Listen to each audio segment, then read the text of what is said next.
Big boss Malayalam season 7 ഇന്നൊരു prank eviction, അതായത് ഇന്ന് മിഡ് വീക്കിൽ ഒരാൾ പുറത്താകും. സംഭവം എന്താ വെച്ചാൽ ഒരു ട്വിസ്റ്റ് ആയിട്ടാണ് കേട്ടോ, ഒരു സീക്രട്ട് ടാസ്ക് ആയിട്ടാണിത്. ഷാനവാസിനാണ് ഈ ടാസ്ക് കൊടുത്തിരിക്കുന്നത്. അതായത് ഇതിൽ ആർക്കെങ്കിലും പുറത്താകാം, അതായത് 6 വോട്ടിൻ്റെ അടിസ്ഥാനത്തിൽ ആരോ ഒരാൾ പുറത്താവാം. അപ്പോൾ അതിനുള്ള ചാൻസ് ഏതാണെന്ന് ഷാനവാസിനോട് ചോദിച്ചപ്പോൾ ഷാനവാസ് ഫസ്റ്റ് പറഞ്ഞത് തന്നെ ആദിലയാണ് കേട്ടോ.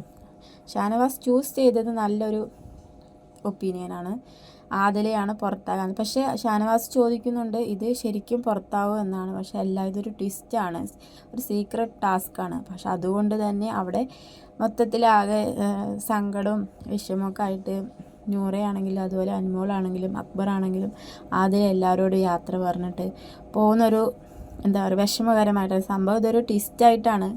പക്ഷെ ഇതല്ല, അവിടെ ഈ സീക്രട്ട് ടാസ്കിനെ പറ്റി ഷാനവാസ് മറ്റേ ആളുകൾ ഷെയർ ചെയ്യുമെന്ന് അറിയില്ല. പിന്നെ നെക്സ്റ്റ് വന്നിട്ട് ഈ ഒരു എവിക്ഷനിലേക്ക് പോകുന്നത് ആരാ ചോദിച്ചപ്പോൾ ഷാനവാസ് പറഞ്ഞ ലക്ഷ്മിയാണെന്നാണ്. പക്ഷേ ഏറ്റവും കൂടുതൽ വോട്ടുകളോടെ അവിടെ എത്തിയിരിക്കുന്നത് ആദിലയാണ് കേട്ടോ. അപ്പോൾ എന്തായാലും ഇതൊരു ട്വിസ്റ്റോട് കൂടിയിട്ടുള്ള ഒരു പ്രാങ്കാണ്. അപ്പോൾ ബാക്കി എന്തൊക്കെയാണെന്നുള്ളത് പിന്നീട് കാണാവുന്നതാണ്. അപ്പോൾ നിങ്ങളുടെ അഭിപ്രായം കമൻറ്റ് ചെയ്യുക. അതായത് നെക്സ്റ്റ് നമ്മുടെ ഈ വീക്കിൽ ഔട്ടാവാൻ ചാൻസ് ഉള്ളത് ആരായിരിക്കാം? ആദിലയാണോ അതോ ലക്ഷ്മിയാണോ നെവിനാണോ? ആരാണ് നിങ്ങൾ കമൻറ്റ് ചെയ്യുക.